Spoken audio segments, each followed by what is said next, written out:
Today in our 2015 Chevrolet Silverado 2500, you're going to be taking a look at, I'm going to show you how to install the Curt Overbed folding ball gooseneck trailer hitch, part number C61301-52. That's what our hitch looks like in the bed of our truck. It's going to have the same carbide black powder coat finish as your cross members. It's going to have 6 mounting locations that attach to those cross members underneath the bed. What sets this hitch apart from others is the ball is going to stay on the hitch. It's going to store underneath the bed when not in use.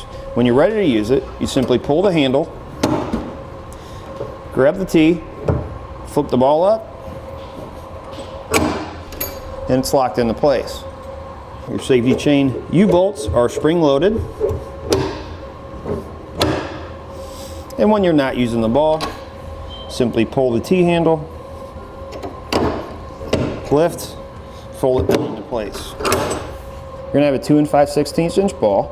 You're going to have a 7,500 pound vertical load limit, which is straight up and down on the ball. You're going to have a 30,000 pound gross trailer weight.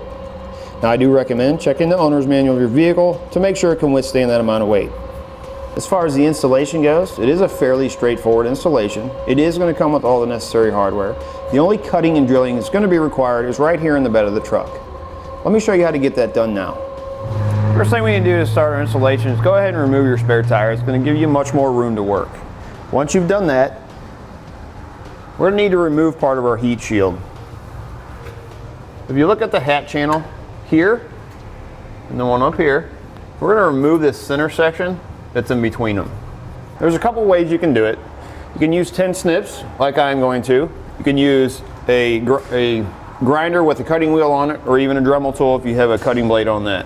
Keep in mind, if you're using a Dremel tool, the blades are thin, and you have the possibility of going through quite a few of them. So I find it just as easy. We'll just use some 10 snips. We'll go ahead and cut it out. Since our underbed supports for our gooseneck go on each side of our hat channel, we're going to have to also cut out this section of the heat shield. Go ahead and finish removing this one, and then we'll start removing this one.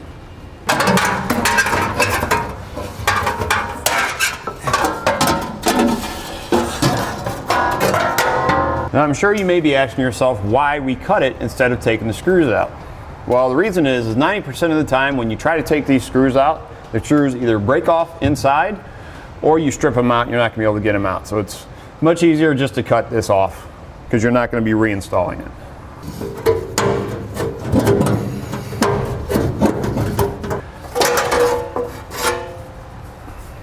I recommend, because you have some sharp edges, take a hammer and just flatten them out. Next, with a T15 Torx bit, we need to remove our wheel well liners.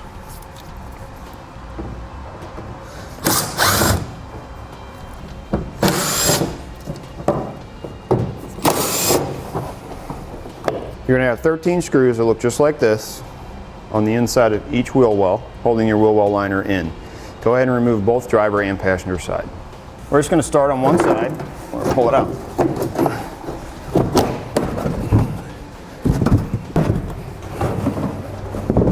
And we'll set it aside to be reinstalled later. Next, we're going to be putting in our cross members for the underbed part of our gooseneck. Now we're going to have 2 options. You can either cut notches on each side of that hat channel where the lip comes down off the bed, or we can just take the bolts out that are holding the bed in place on our passenger side, and on the driver's side we'll just loosen them. I'm going to go ahead and remove the bolts on the passenger side and loosen the driver's side. We'll use an 18mm socket to do that. The first one we're going to remove is in the back. It's going to be up inside the frame. Second one is going to be right here. It's going to be right on the hat channel.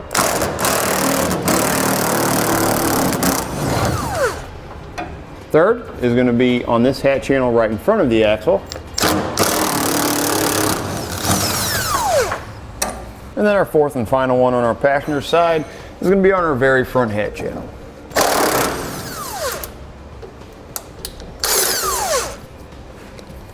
Again, we're removing the passenger side and we're just going to loosen the driver's side. The bed's not very heavy. So I took one of my spacer blocks that come in my kit. I had somebody lift this And I slid that spacer block right there on that hat channel just to give me enough gap that I can slide my cross pieces in. We're gonna have two cross members that we're gonna be putting in place. You can see right here, one is a little bit longer than the other. The shorter one is gonna be for the back, longer one's gonna be for the front. Before we install these, you wanna make sure that your threads are clean.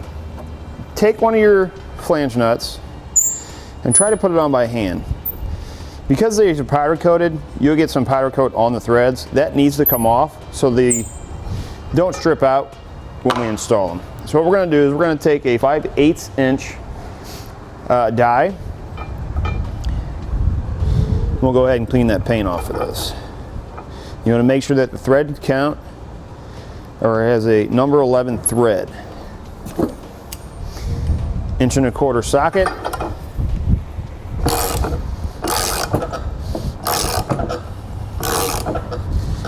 We're just going to spin it on there, get all that paint off. Once you get your threads cleaned off, take your flange nut. We want to be able to thread it on like that. Now we're going to take our rear one.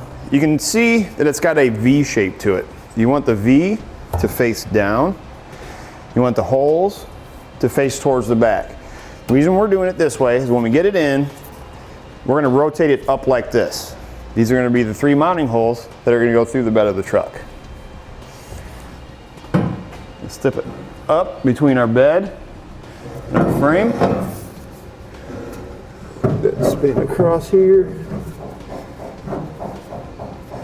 And we'll go underneath. Go ahead and get the other side onto the other frame rail. Now we're going to do the front one. We're going to do this from the same way.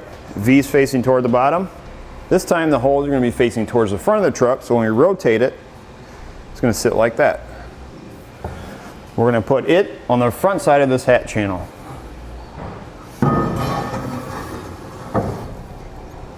And then we'll go underneath, span it between both frame rails. Next we're going to have 2 brackets. They're going to be exactly the same. They're going to look like this. This big end's going to go toward the front of the vehicle. How you're going to know that is if you put it this way, the holes are not going to line up in the frame. So what we need to do, you see there, is you want to make sure that the big side goes towards the front. They will line up just like that. So we're going to take it, the top oval hole, go ahead and stick it onto one of our cross members, then thread on one of your flange nuts. We're just going to loosely install this right now. We go ahead and do the same thing on the other side of the vehicle. Because we need to remove that block because we're going to use it. We're not going to need it in here anymore. We've already got our center section or our cross members in place. So we'll go ahead and lift the bed back up and remove that spacer block. We're going to go ahead and remove our side plate. You can see when we lift here, we're lined up with our holes. And you can see there's 4 holes. With short bed, you're going to use 2 sets of holes. Long bed, you're going to use the other 2 sets of holes. So it'll just depend on what size bed you have.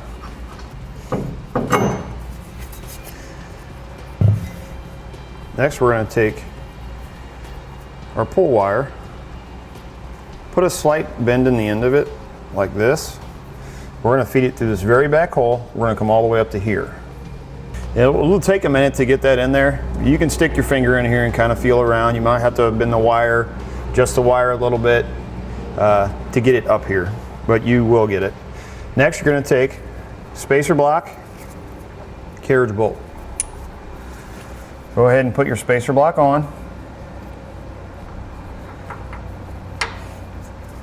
I'm going to show you a little tech tip here. Because the spring is so long, if the spring doubles up on the threads, you're not going to be able to pull it through there. So what I suggest is when you start threading it, just slightly spread the spring out so that it gets in each one of the threads and your spring doesn't double up anywhere.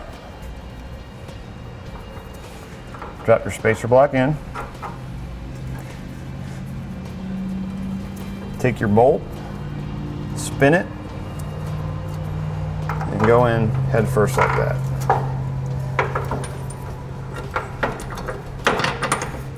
Like this. I'll go ahead and take off make sure you hold the bolt so it doesn't fall down in there. Go ahead and take off your spring.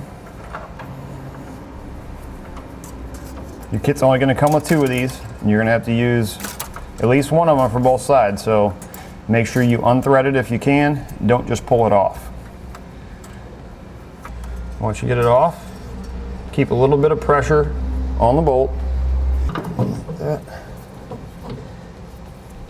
And then you're going to thread on the flange nut.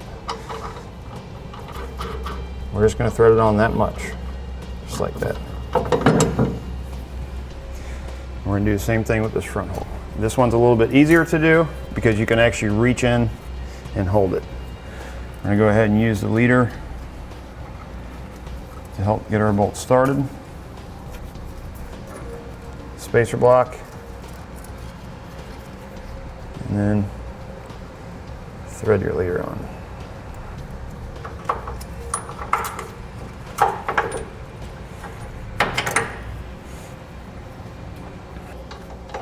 And thread that on. And we'll feed it in place like that. Try and center it in that oval hole.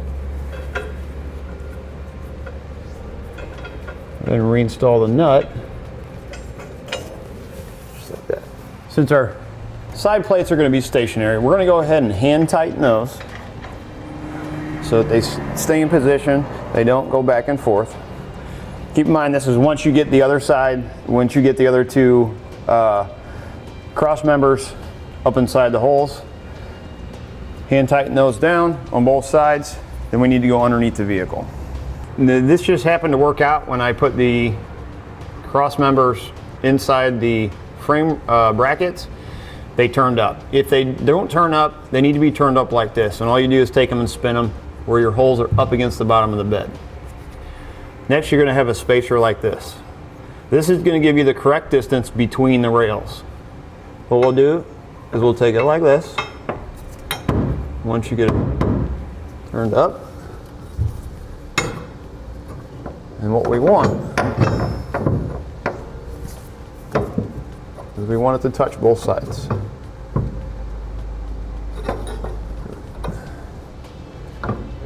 And we'll do the same thing on this side, just like that. Next, then, we don't want to tighten these. All we want to do, because we have them spaced, we just want enough pressure on there that it's not going to move, because we're going to be drilling holes up through the bed. Next, we're going to be drilling 2 pilot holes with a small drill bit. And we're going to drill in the very center. You can see the 3 holes. We're going to drill in the center one in both cross members. Before we do any drilling, we want to make sure that they're evenly spaced between the frame rails. So if you notice this notch here on each rail or cross member, we're just going to take a measuring tape and we're just going to measure the distance from the edge of the frame rail to the edge of that notch. We'll do that on both sides just to make sure we're centered properly. If it's not and you got to move it one way or the other, all you do is just loosen one nut a little bit, push it over, and then hand tighten it back down until you get it straight. Essentially, the center hole is going to be in the center of this corrugation with both cross members. Once we have our cross members evenly spaced apart, we're going to drill our holes. Now what we want to drill is through the center of each one of these. So we'll take our small drill bit, and you're going to repeat that for all 6 holes. Next, we're going to have a tin plate like this. You can see it's going to say front of vehicle or front and rear with 2 arrows. So it's going to face like this. This is going to be the side towards the tailgate. You need to take the letter Ace, and I'm going to put a little hole right in the center of that square. And you don't necessarily have to use a drill bit, but however,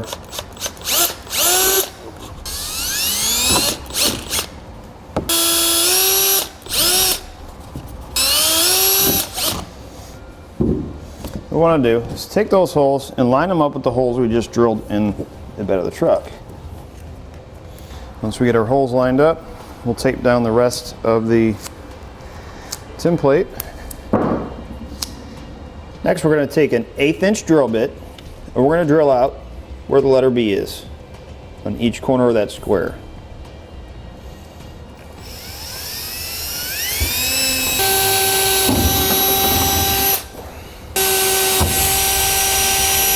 Next thing we're gonna do is we're gonna cut out section C, which is this square right here. In the directions they tell you to cut this out and then take the tin plate off, drill your holes. I'm actually gonna take a knife and I'm gonna cut this line to cut this square out of here.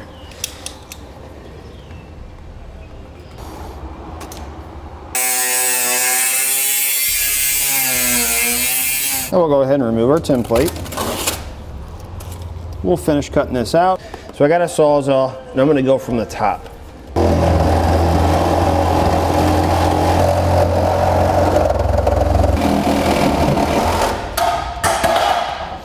Next we're gonna take our drill bit or step bit and we're gonna enlarge our holes to 21/32.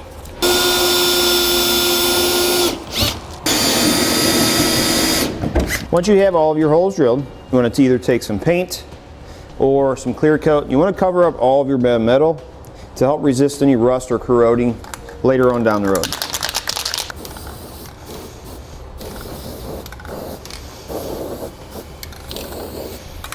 We'll go ahead and take the plate that we're going to be putting in the bed of the truck.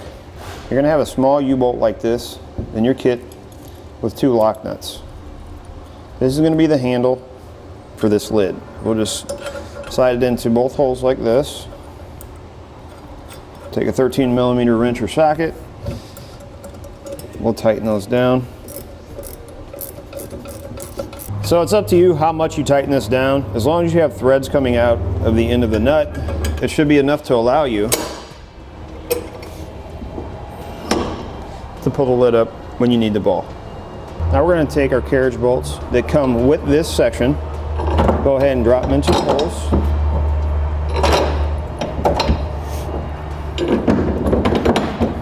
Now we're going to have U-bolts in our kit. These are for your safety chains. One thing we noticed is this will drop through on one side, but it hits the bed on the other. Now that doesn't say anything in the instructions about drilling the hole out or anything like that. So what we're going to do is we're going to take our step bit and we're going to drill the hole big enough so that this will fit in. I'm going to start with a small drill bit and a pilot hole. I'm going to go right in the center.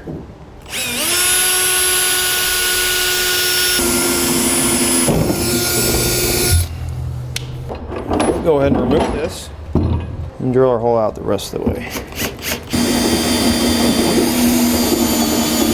Once you have your hole drilled, go ahead and install your safety chain ring or U-bolt, and then the rest of your hardware.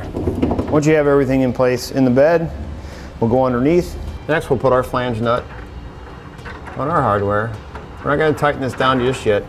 We'll just get one on each of our center bolts here. Then you can see how the bolt runs up to that raised corrugation. You're going to have half moon spacer blocks. We're going to use 2 per section. What this is going to do, it's going to help keep your bed from flattening out or the corrugation from flattening. So we'll get 2 in each spot here.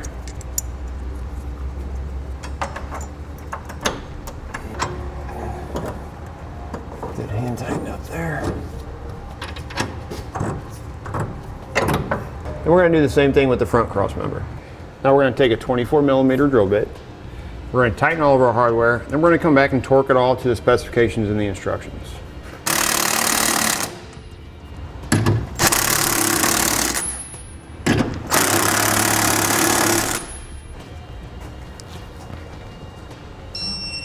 Now we're going to install the hardware for our safety chains. You have 2 springs like this, and 2 washers. I'm going to start by putting on a washer. And your spring, and the large lock nut. Next, we'll do the other side. Then we're going to tighten those down with a 24mm socket or wrench. We want them just tight enough to where the head of the bolt is flush with the edge of the nut.